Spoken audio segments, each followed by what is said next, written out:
Boa noite, pessoal. Eita. Bem-vindos a essa live literária especial do mês de outubro. Isadora, boa noite. O pessoal do clubinho já chegou, coisa boa. Me avisem aí, por favor, se tá tudo bem com o som e com a imagem, enquanto eu chamo o Gustavo.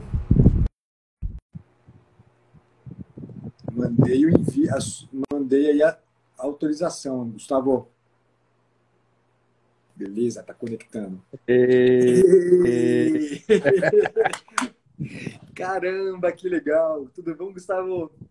Tudo bem, parceiro? Como é que tá, querido? Tudo bom. Nossa, que alegria enorme, cara, vocês terem aceitado.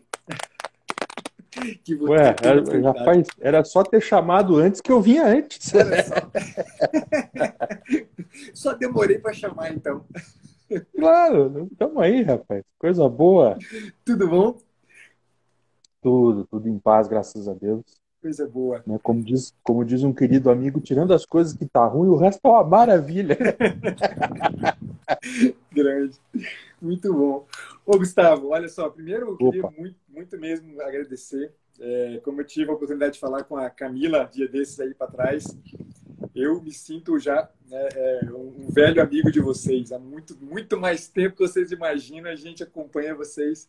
E para nós é uma alegria enorme ver o bem que vocês têm feito, sobretudo porque a gente experimenta aqui na nossa família o bem enorme que vocês têm feito aí das mais diversas formas, e uma delas é pelo Clubinho Literário, que eu achei por bem nesse mês de outubro valorizar e trazer à tona aí para o máximo possível de pessoas saberem o que vocês têm feito em termos de trabalho.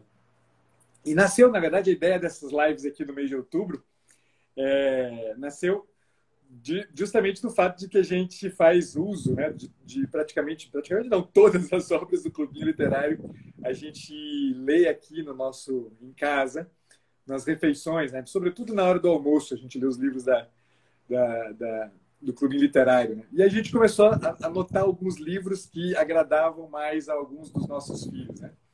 Então a gente fez uma seleção daqueles que agradavam a cada um deles, e depois uma obra que todo mundo gostou, né? Os três gostaram, e a gente achou por bem, né? Eu e minha esposa conversando, eu e Renato, de fazer, vamos fazer o mês de outubro aí especial para as crianças, né? E não sei, né, o quanto você acompanha as lives literárias. A proposta das lives literárias é, na verdade, uma proposta que, enfim, a ideia é a gente ajudar a formar o imaginário das pessoas, né? Para que, de uma maneira muito concreta, cada um possa encontrar, né, recursos que talvez não encontre em si mesmo, encontra na literatura, encontra na vida de tantas pessoas, né, biografias, histórias importantes, histórias de santos, histórias de personagens importantes, eu queria dizer, encontra ali possibilidades, né, dizer, que se abrem para nós como possibilidades reais de enfrentamento de tantos dos nossos sofrimentos, né, de tanta coisa que a gente entende como sofrimento, na verdade, e que, na verdade, sofrimento não é. E eu acho que formar esse imaginário, quanto mais cedo, melhor. Com certeza. E a gente vê isso entre as crianças aqui, né? Porque a gente tem cada um dos meus aqui, né? Tem um fleumático, o Francisco é um fleumático, né? O João é um sanguinhão, daqueles assim, sanguíneo raiz, né? E a Clara uma colérica de mão cheia, né? E é interessante perceber como cada um deles também se interessou por obras que, de uma maneira mais viva, parece tocar, né, o modo como cada um deles hoje, né, manifesta a sua própria personalidade, né, o pouquinho que tem dessa formação de personalidade deles. Né?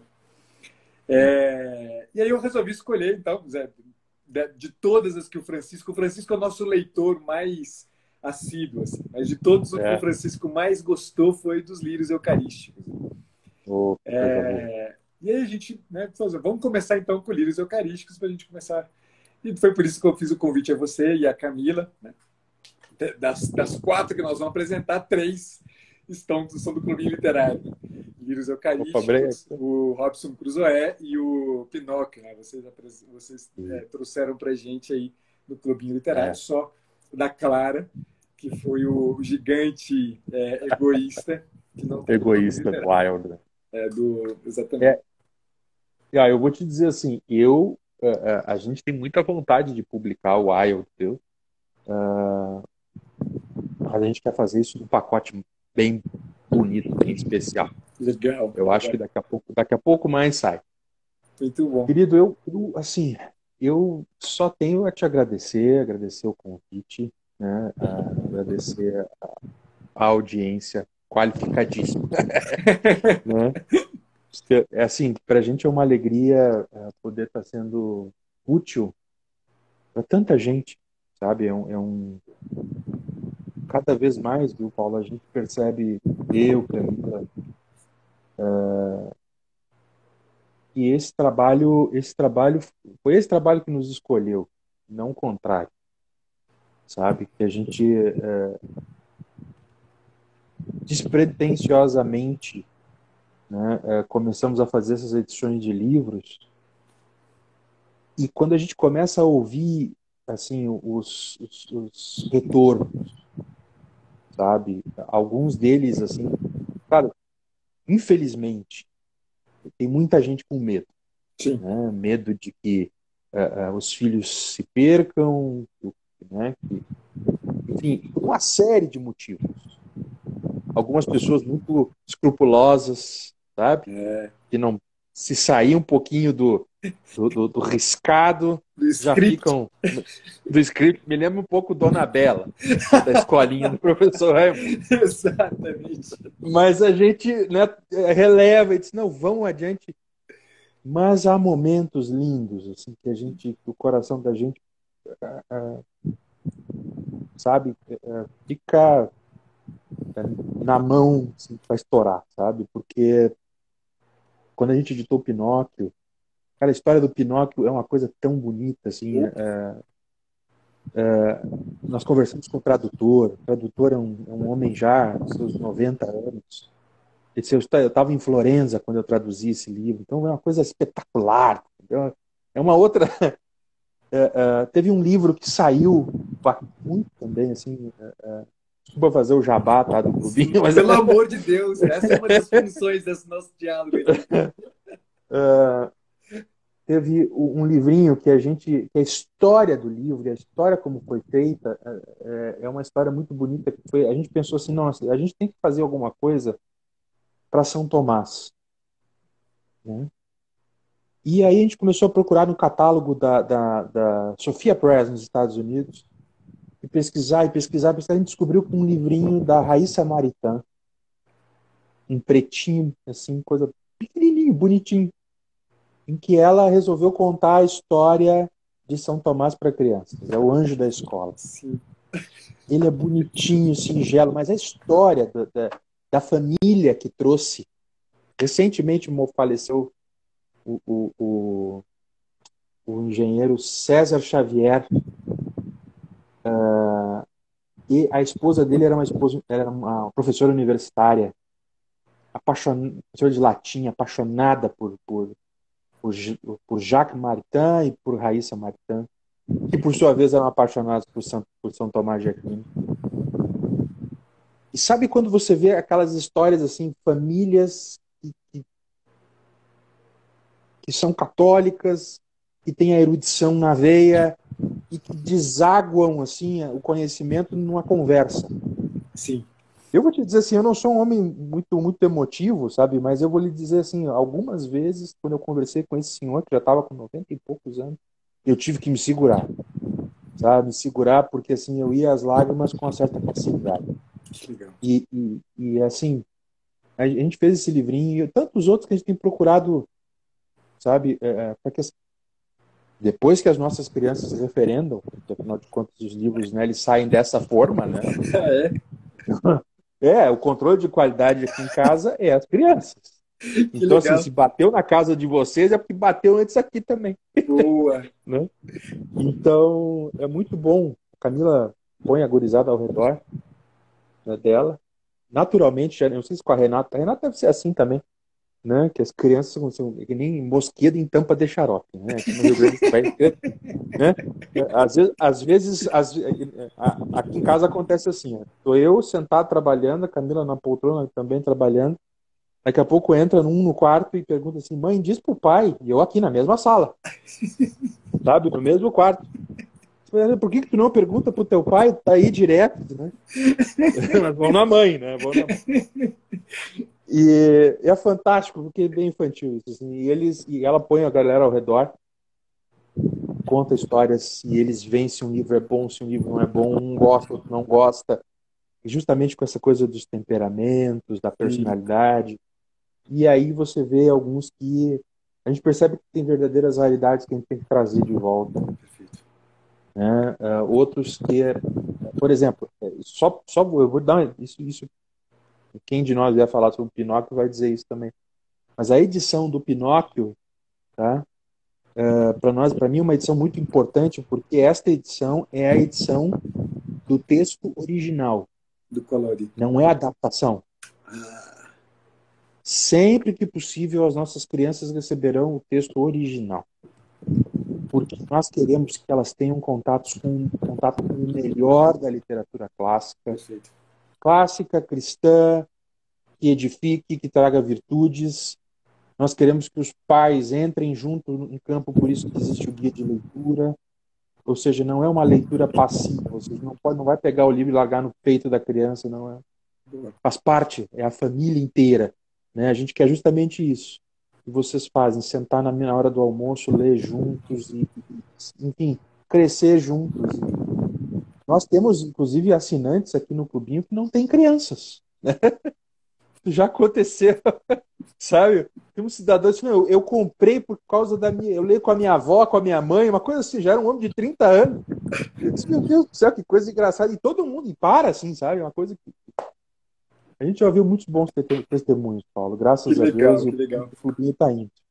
E me conta, como é que, já que vocês têm histórias, você tem histórias sobre os textos todos, como é que caiu os lírios eucarísticos na mão de vocês? Como é que vocês decidiram os lírios eucarísticos? A gente percebeu, há uma demanda muito grande por material, por bons materiais de recorte mais católico. Né? E assim, a gente leu a primeira vez os livros eucarísticos e percebeu que a gente precisava dar...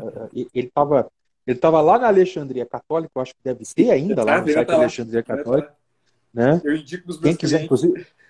Pois então, quem quer ir, né, tá lá. Alexandria Católica, mas ele estava, acho que, em um volume só. Isso. Né? Só que, assim, os textos, há textos antigos belíssimos, mas que precisam ter uma repaginada, sim, precisam ter uma revisão, porque o português ainda é um português, às vezes, mais arcaico. E fica difícil, né, se não para os nossos adultos, quanto mais para crianças. Então, a gente percebeu assim, não, a gente precisa... o motor principal, Paulo, foi nós precisamos mostrar para as nossas crianças que a santidade já é possível para elas. Perfeito. Sabe? Que já é possível que elas tenham aquele encontro com o amado das nossas almas. Sabe? Então, e foi aí que começou. Nós publicamos o primeiro volume, se eu não me engano, no ano passado, acho que é. Ele veio branquinho assim, exatamente, ó. Que é esse aqui. É esse aí, ó. E aí, acho que foi esse ano ainda que saiu esse aqui, ó, o segundo volume.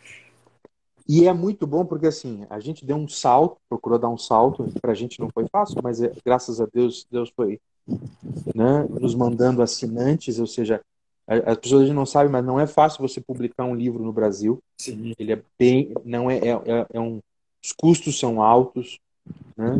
Mas e a qualidade do material também a gente conseguiu erguer, graças a Deus, capa dura, essas coisas típicas de editoriais. Sim. Mas o conteúdo vale ouro. Né? Ainda mais assim, todo o cotejamento feito por Dom Joaquim. Dom Joaquim, a maioria das pessoas já nem sabe quem é, mas Dom Joaquim... Mas é que eu fiquei dias tentando descobrir quem é Dom Joaquim. Ele era um monge. Um monge tudo beneditino, que eu sei que é um monge beneditino que viveu no Rio de Janeiro. Mas, e Rio de Janeiro e São Paulo. Ele Exatamente. ficou nessa aí, do Rio e São Paulo durante um Mas tempo. que ele é cearense, na verdade. É verdade. Não, tem umas histórias boas de Dom Joaquim, mas assim, eles. Tem gente. Porque assim, os mosteiros, conhecidos mosteiros beneditinos, ou no Brasil, ou eles nasceram do mosteiro de São Paulo, ou nasceram do mosteiro do Rio de Janeiro. Então, assim, durante muito tempo, e no início lá, Dom Joaquim viveu ali no primeira metade, né, Do século do passado. século XX. É. Então, assim, né, não tinha todos esses mosteiros que tem hoje. Então, ele tinha que vir, né, ou para São Paulo ou para o Rio de Janeiro. Sim. São Paulo acho que sempre foi o maior, ou, pô, eu posso estar enganado, mas acho que São Paulo sempre foi o maior. E a obra dele é uma obra bastante grande. Só que existem pouquíssimas coisas editadas, pouquíssimas coisas. Eu acho que alguém seria muito feliz se entrasse naquela biblioteca do mosteiro, porque tem muita coisa lá que às vezes. Um outro caso parecido com lírios eucarísticos foi o caso do Marcelino Pão e Vinho. Sim, Nos grande. pedem, assim, Nossa, nos meus filhos pedem muito. adoraram. Ah, você tem que reeditar o Marcelino Pão e Vinho, não sei o quê. Gente, calma. Não é vamos chegar lá ainda. Mas é o mesmo caso. Era um monge que amava a Deus profundamente. E no caso de Dom Joaquim, ele escreveu a história dos monges beneditinos no Brasil. Exato. E havia um carinho muito grande pela vida de santidade das crianças. Uhum. E essa é a origem dos lírios eucarísticos. É contar a história dos pequenos que tiveram um encontro com Jesus eucarístico. E como isso transformou a vidinha deles. Né? E é muito propício a gente falar isso no meio das crianças. Sim. Né? Porque, assim, o testemunho da vida de Dom Joaquim é um testemunho de vida santa, de um padre que se preocupava com vidas, que se preocupava em formar vidas. Então, acho importante dizer, viu, Paulo, eu vou usar um pouquinho do teu tempo só Mas é para dizer claro, uma coisa claro. que eu julgo ser importante. Tá? Muitas pessoas, às vezes, assistem a forma como, infelizmente, tem acontecido dentro da igreja algumas coisas ruins a respeito da relação de padres e crianças. Sim. Eu quero dizer que nosso Senhor Jesus Cristo... Existem poucos momentos na Escritura Sagrada em que nosso Senhor Jesus Cristo fica furioso. Sim. O pessoal costuma falar, né? Daquela quando ele vira as mesas dos cambistas no templo, etc. Mas há um outro momento, tá lá em Mateus 18, em que ele pega uma criança no colo e diz, olha, assim, começa a perguntar para ele quem é o maior do reino dos céus. Né? E ele põe a criança no colo e diz assim, ó, tá vendo essa criança aqui? Se vocês não se transformarem ou não se tornarem como esta criança aqui, vocês não entrarão no reino dos céus. Não é nem em quem é o maior, vocês não vão entrar. Exato. E num outro momento ele se vira e diz assim, ai daquele que fizer cair pecados sobre este pequenino aqui. É melhor que ele pegasse uma pedra e atasse no pescoço e se jogasse no mar. Este é um dos momentos de fúria de nosso Senhor Jesus Cristo, porque a tarefa da igreja, a tarefa dos homens da igreja é conformar os seus membros a Cristo e aos pequeninos. É conformar e lembrar a vida de santidade que eles tiveram. Não é fazer mal. Não é usar da religião, viu, para abusar dessas crianças. Então, se eu quero dizer que a Igreja Católica, de verdade, ela não faz isso. Ela faz a obra de Dom Joaquim Luna. Ela enche o coração. Ela incentiva. Ela puxa para cima. É aquilo que na liturgia fala, dos corações ao alto. Exatamente. Aqueles que machucam, maculam crianças não fazem parte dessa igreja. essas pessoas estão no inferno. É uma questão de tempo para que o chão se abra e elas desçam. Então, assim, o que eu quero falar, desculpa, né, fazer esse parênteses aqui, mas é importante Não, porque tem sido uma luta da gente, uma luta, assim, de dizer, olha, nós não vamos deixar com que más pessoas façam mal para os nossos filhos, para as nossas crianças, e serão santos, com boa literatura, com vida boa, com oração. Grande. E aí eu acho que você me abre com isso aí uma coisa muito bacana, porque você falou uma coisa que eu acho que é das mais importantes. Aí eu pensando até, inclusive, no objetivo da live literária, que eu acho que tem muito que ver com isso aí que você acabou de falar. E que, por incrível que pareça, Gustavo, é um troço que todo mundo, quando escuta, ou reage achando muito estranho, ou reage rasgando as vestes. Que a ideia é justamente de construir uma vida na santidade. As pessoas entendem que isso aqui é uma coisa de gente doida. Ou então as pessoas falam assim, como? Outro dia eu recebi aí um monte de mensagem, porque eu coloquei, né, a história do Carlos Acutis, né, do Carlos Acutis. Claro. E um monte de gente me mandou mensagens rasgando as vestes, que absurdo, que se existissem santos de fato, já seriam arrebatados para o céu, não sei mais o que. Nossa. Ou você tem um posicionamento como esse, ou você tem um posicionamento de uma pessoa que acha estranho, né, usar palavras como a santidade. E tem e aí eu acho que entramos aqui nessa história, nas histórias que são 31 crianças que são, né, referidas nas duas obras. Né? E que, no final das contas, é uma história de santidade. E é, sobretudo, a história de gente normal. Quer dizer, tem né, o Rafael Llanos Cifuentes, tem um livro dele que eu gosto muito, em que ele... eu acho que é o livro A Maturidade dele, no qual ele tem um momento que ele faz, né, ele diz, a normalidade, o santo é o normal. Quer dizer, ser normal é ser santo. Isso deveria ser o nosso movimento.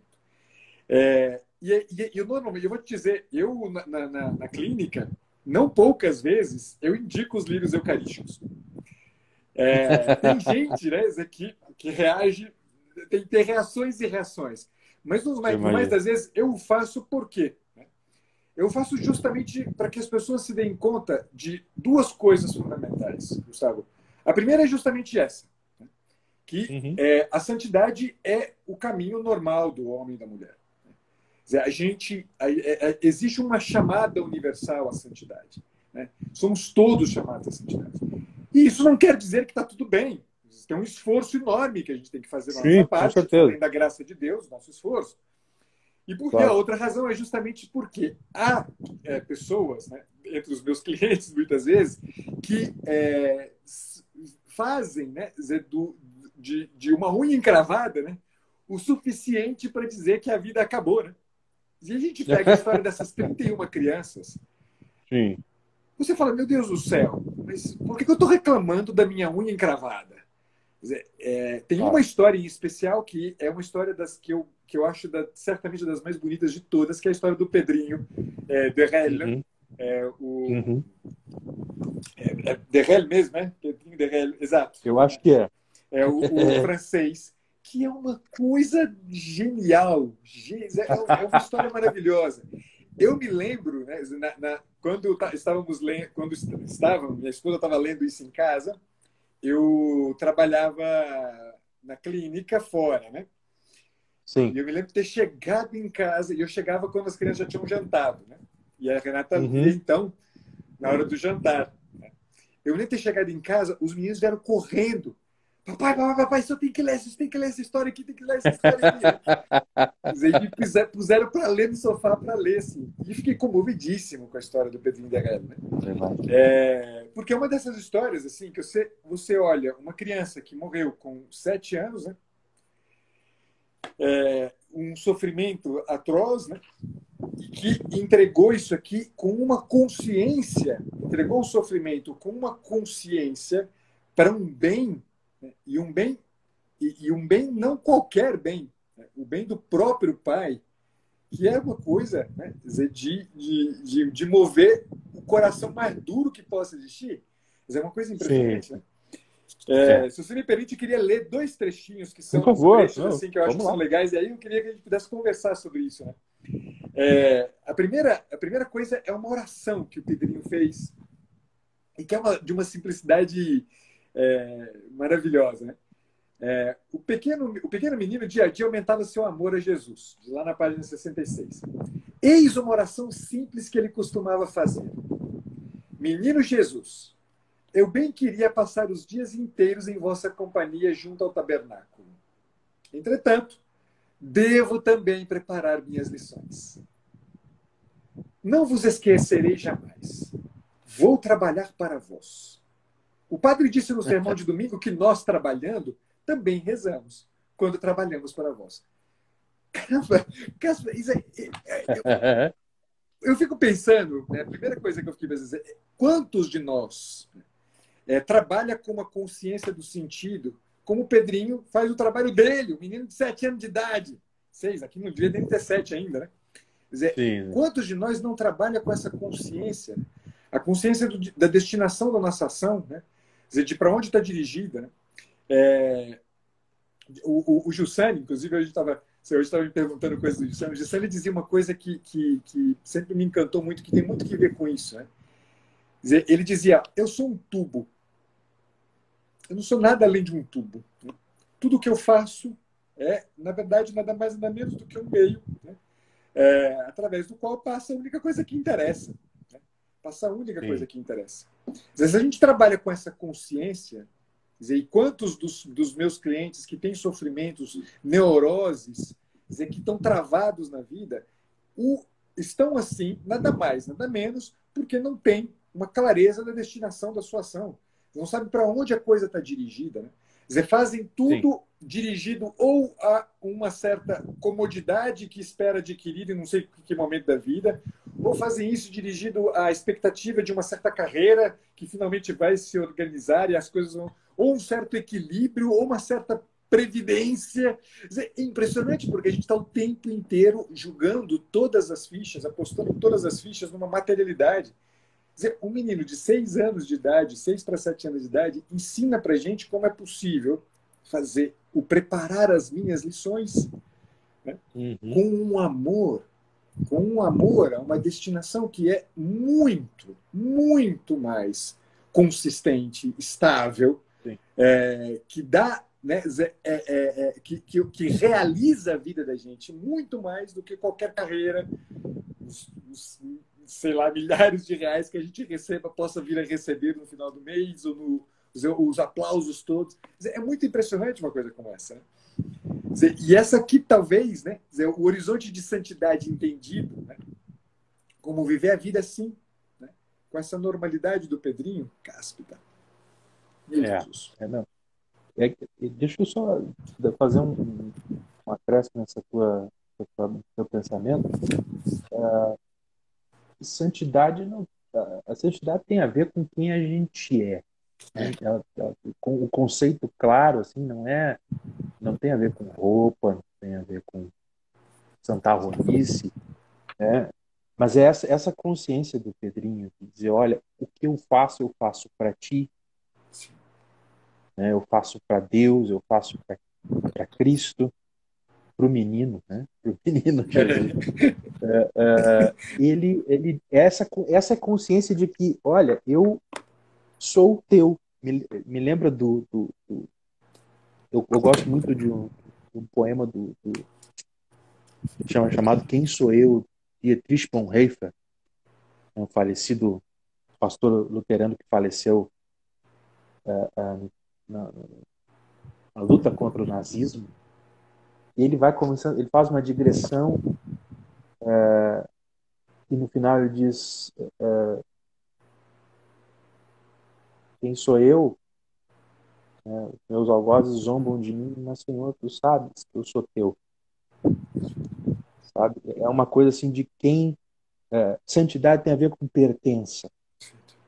Santidade tem a ver com Deus me separou para ser dele.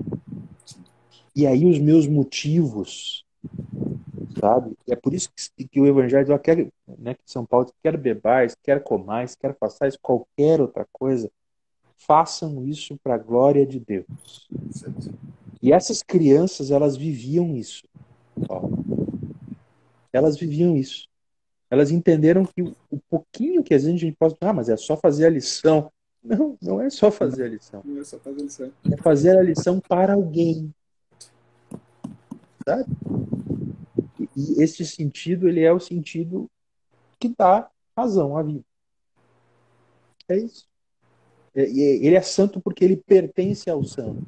Exato. Porque ele é separado pelo santo para uma vida em que até as coisas mais cotidianas, feitas com um coração grato, alegre, saudoso, porque ele tem amor por Cristo, né?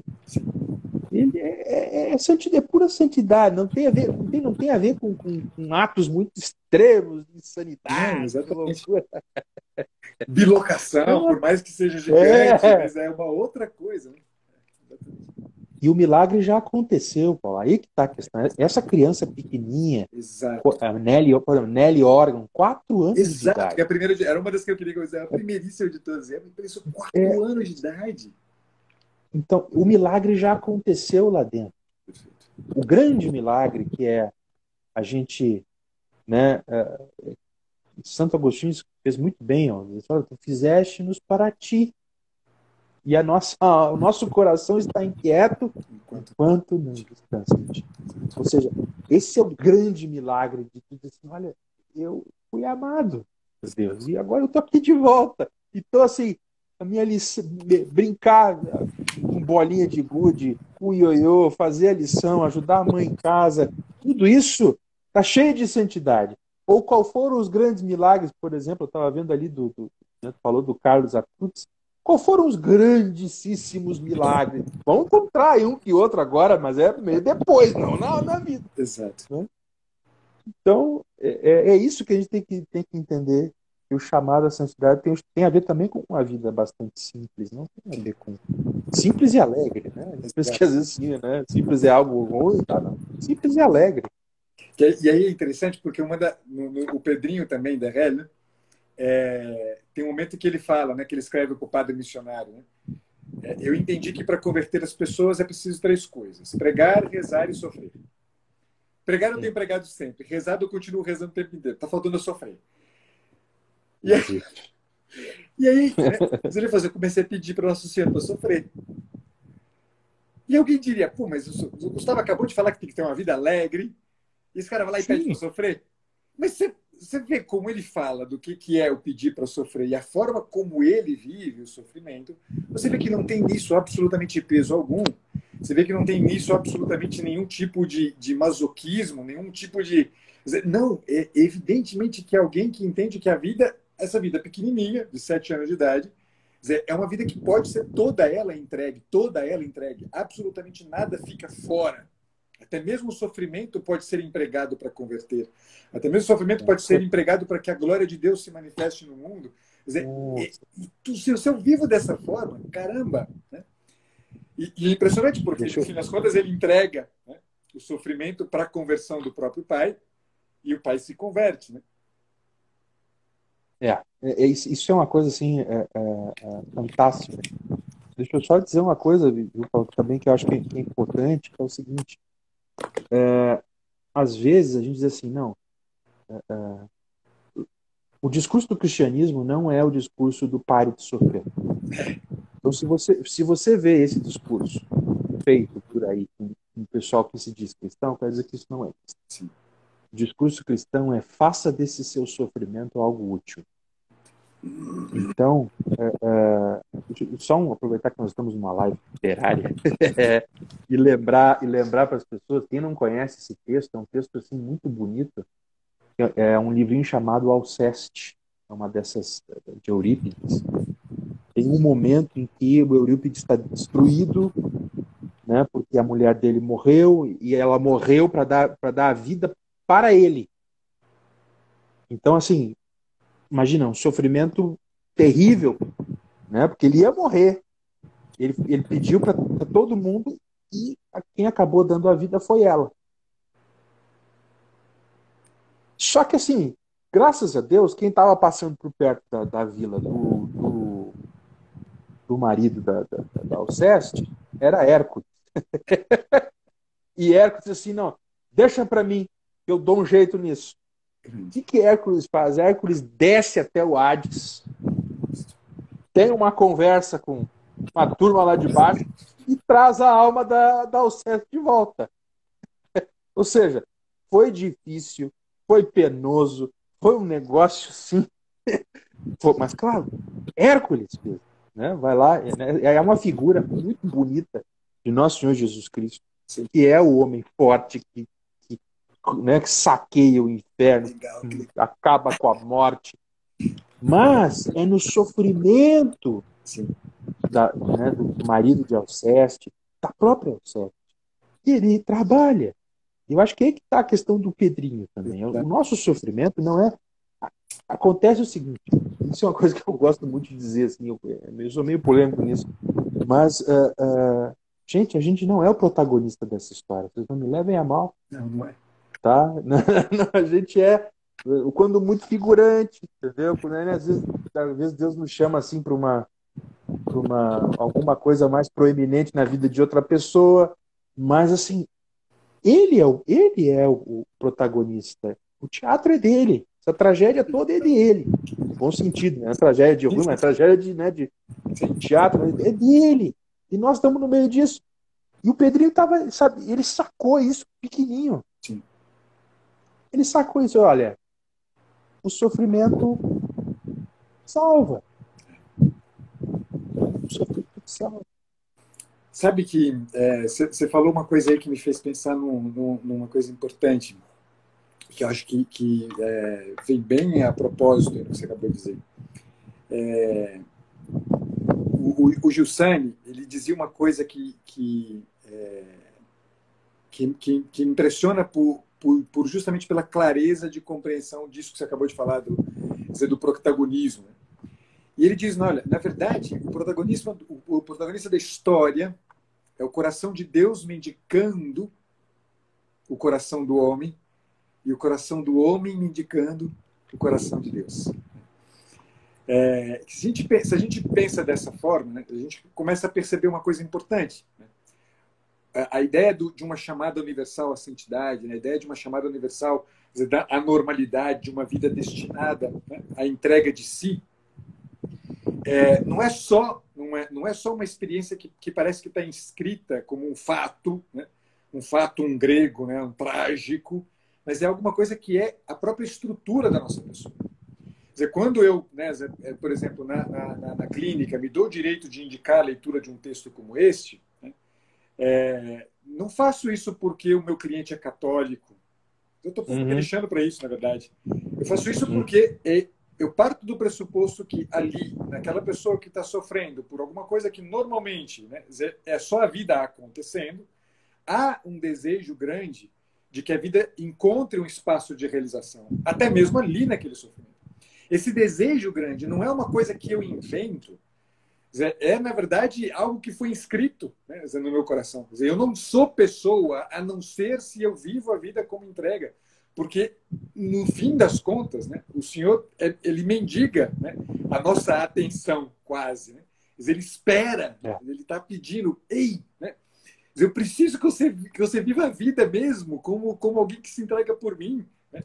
É claro que é uma imagem, né? É só uma imagem, mas a ideia é exatamente essa. Se a gente começa a viver a vida desse jeito, se a gente começa a estar inserido na história, inserido na própria história, entendendo que, no fim, o nosso protagonismo é a mais passiva de todas as ações que a gente pode fazer. É a entrega, uma entrega consciente, né, a alguma coisa que não seja simplesmente o meu amor desordenado por mim mesmo, né, que seja uma coisa que se derrame para o bem do outro, para o bem do mundo. É disso que nós estamos falando, é disso que essas crianças falam, né? Elas revelam o quanto o protagonismo é dele mesmo. Né? O protagonismo não é alguma genialidade fora do comum que eu possa vir a ter. Né? Sim. Não, o altruísmo dessas crianças é o altruísmo que Deus demonstra em nós. Exato. Ou seja, cara, desculpa, né? Ainda bem que nós não temos crianças aí na sala, mas assim,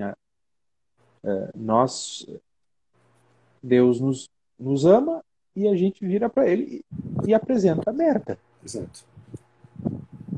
É isso que a gente faz, entendeu? A gente é egoísta, a gente se acha mais bonito do que a gente realmente é, né? E a gente vai mostrando aquilo e dizendo, não, mas eu sei o que é bom para mim, É. né? E ele vem dizendo sempre, olha aqui, eu tô aqui, eu te amo. Assim como você é, desse jeito que você está sendo ainda. Essa criança que você É. é, né? E olha a paciência de Deus, né? Que é longânimo, tá ali, ó, tá dirigindo o universo, né? E lidando com as nossas criancices, com as nossas pequenices. Sim. E isso é uma coisa que às vezes a gente não dimensiona, mas é exatamente isso que ele quer de nós. E você, assim, aqui no Rio Grande do Sul tem uma música que diz assim,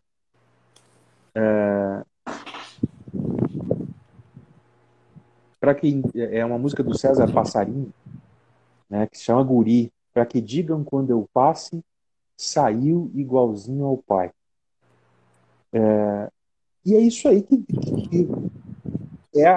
isso aí, inclusive era essa gozação que faziam no começo da igreja, né? Os cristãos, nós queremos ser como Cristo.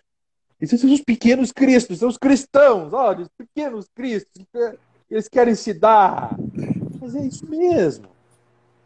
É isso mesmo. Se não entendeu que o cristianismo é isso, e levando isso a um ponto mais extremo, ou seja, inclusive aqueles que não são cristãos entenderam também que essa é a lógica mais, sabe? Olha só, não tem a ver com uma adesão à religião cristã, mas tem a ver com o fato de você ser um humano. Exato. E que você não vive para você, você não nasceu sozinho, você não se fez sozinho, você não caminha nada, quem acha que vive só não entendeu como é que é o funcionamento da coisa. Exato. Pois no fim, né? Eu vou te dizer uma coisa, Gustavo. Tem muita gente que, e sobretudo hoje no meio da psicologia, tem muita gente que tem verdadeira ódio, a palavra é exatamente essa, né? Tem verdadeiro ódio à experiência cristã. E no entanto, eu estou convencidíssimo, e não estou convencido disso porque eu sou católico, estou convencido disso muito para além da experiência católica. Estou convencido disso por uma compreensão, uma clareza de compreensão, a qual eu só cheguei porque a igreja, Mater Magistra, me indicou a direção correta de compreensão do que é a pessoa humana. E uma coisa que eu tenho me dado conta, né, está nas nossas mãos, de fato, responder àquele chamado, né, o Papa João Paulo II, a carta encíclica dele de início do pontificado, talvez uma dessas coisas gigantes que o século passado deixou para a gente como herança, né? Ele lembrava, né, dizer, o mundo geme em dores de parto, esperando a manifestação dos filhos de Deus. Ou a gente, né, você faz chegar ao mundo coisas como esta, ou a gente abre nos espaços em que a gente se encontra. Eu lá na minha clínica, atendendo os meus clientes, ensinando para os meus alunos, dando supervisão. Você com o clubinho literário, a fulana de tal lá no escritório de advocacia dela. Ou a gente começa a entender que o mundo está gemendo em dores de parto, esperando a manifestação dos filhos de Deus, daqueles que fazem do seu trabalho o lugar de um amor a Nosso Senhor, e que, por conta exatamente disso, mostra a direção para a qual as pessoas devem olhar, o mundo vai continuar repetindo essa sanha terrível, de destruição, não é só de destruição do cristão, é de destruição da pessoa.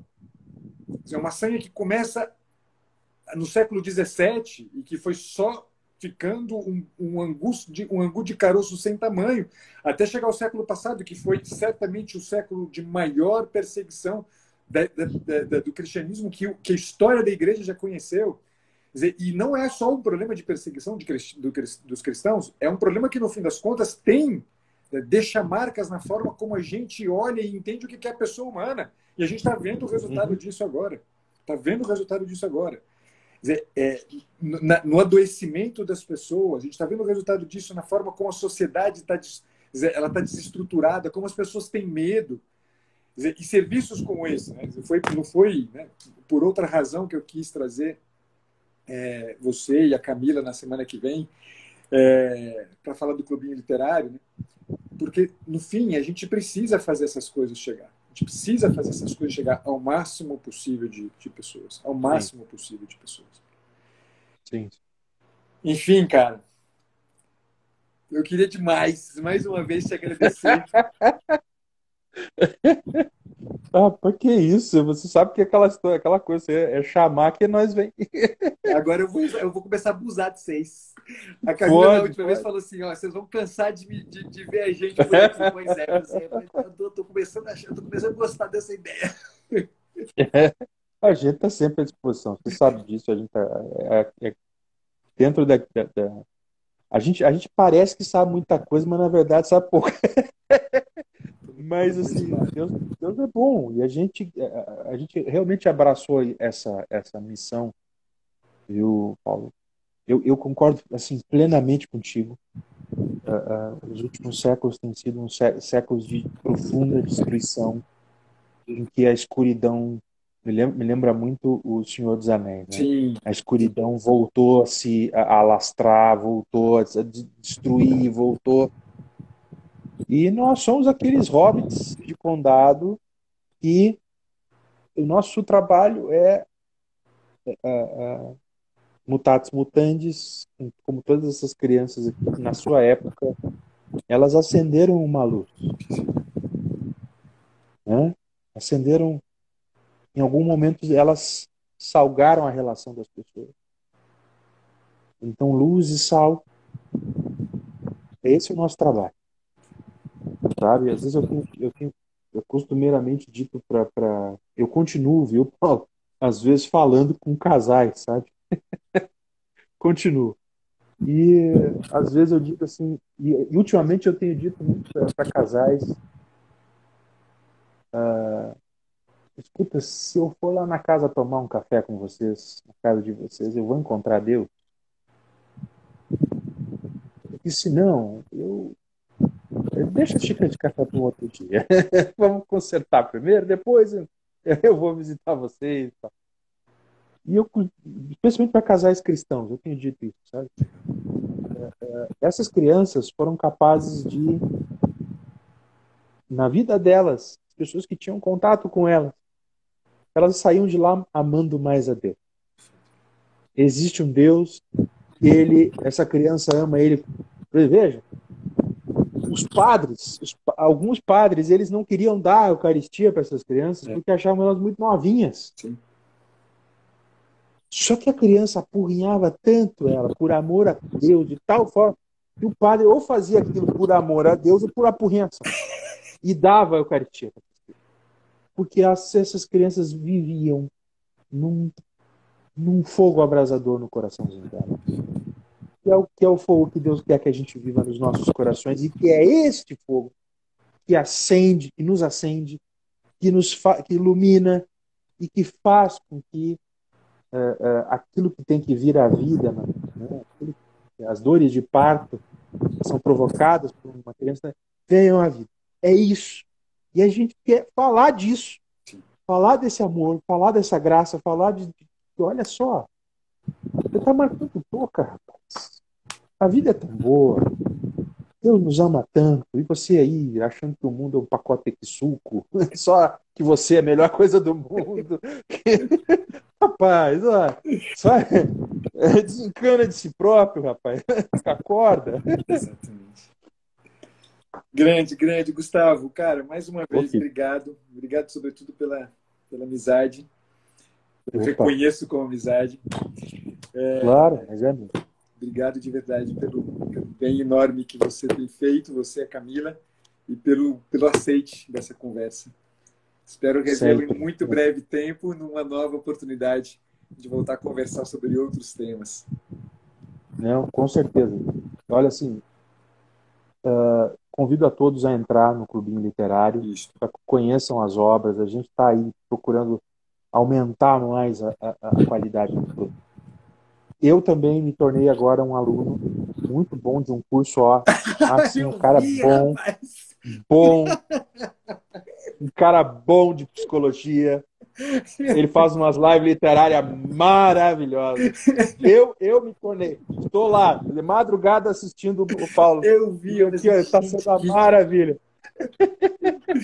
Não, eu tô te que falando que eu demais. também preciso aprender. Eu virei teu aluno, entendeu? E assim, tô muito alegre. Eu tava dizendo pra Camila, nossa, eu tô assistindo a aula do Pacheco, que maravilha. Eu disse, é mesmo? Eu disse, é isso aí. Grande. Como é que foram os melhores 49 mangos que eu já empreguei esse ano? Muito bom. Grande, Gustavo. Ó, pessoal, e fica o meu convite e mais um reforço para isso que o Gustavo acabou de falar.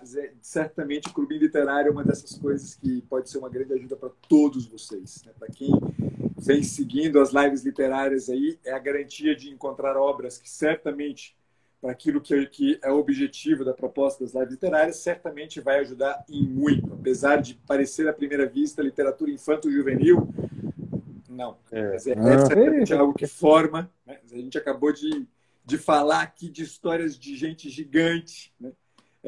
Apesar da tenra idade, que tem muito para ensinar para a gente em termos de imaginário para o enfrentamento do nosso sofrimento.